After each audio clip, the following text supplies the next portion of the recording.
सोचो एक ऐसा देश जो आईएमएफ और दूसरों के पैसों पे चलता है। इस देश में कभी भी फाइनेंशियल क्राइसिस आ सकती है या फिर बोलो आ चुकी है।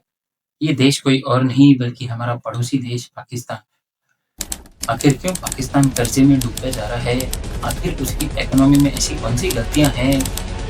और आखिर उसे इस समय में कौन-सा देश मदद करने वाला है? आज हम जानेंगे इस वीडियो में।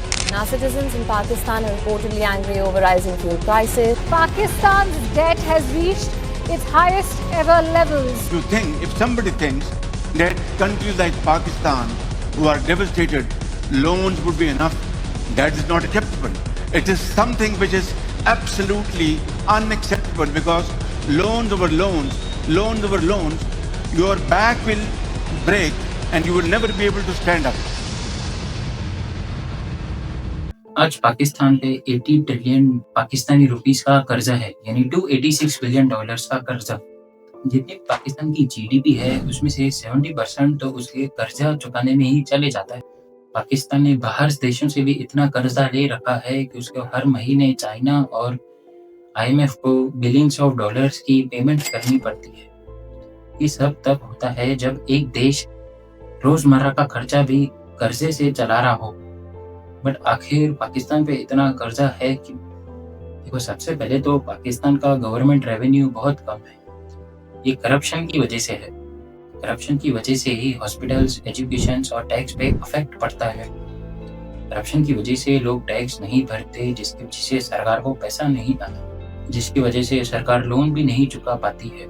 इसी के साथ साथ पाकिस्तान का ट्रेड भी बहुत खराब है। पाकिस्तान का 2024 में इंपोर्ट करीब $56 बिलियन का था और एक्सपोर्ट सिर्फ $32 बिलियन का था, यानी $24 बिलियन का trade deficit, which is not good for a country. तीसरा कारण है पाकिस्तान की करेंसी। देखो, पाकिस्तान की करेंसी 2010 में करीब 85 रुपीस थी $1 के अगेंस्ट, और आज 2025 में वो 85 से बढ़कर 285 हो गई, यानी सीधा 200 का फर्क।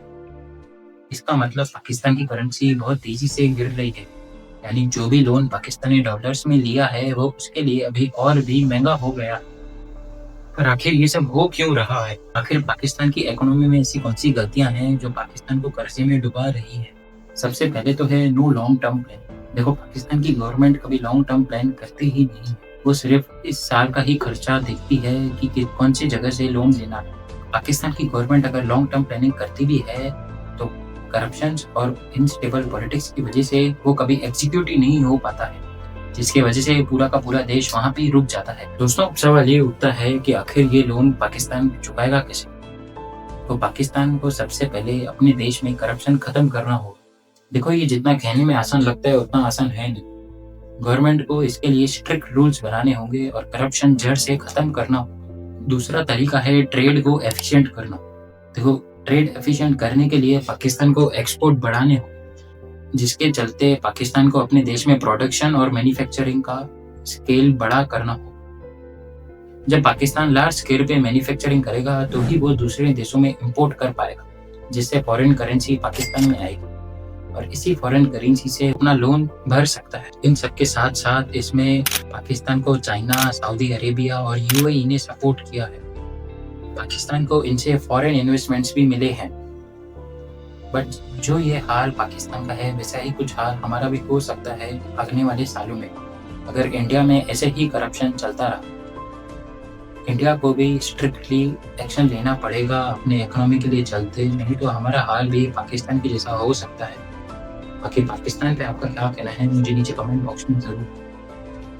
उम्मीद करता हूँ आपको मेरी ये छोटी सी वीडियो पसंद आई होगी। वीडियो पसंद आए तो उसे लाइक करें, चैनल को सब्सक्राइब करें। मिलते हैं एक और वीडियो में, तब तक के लिए रहो।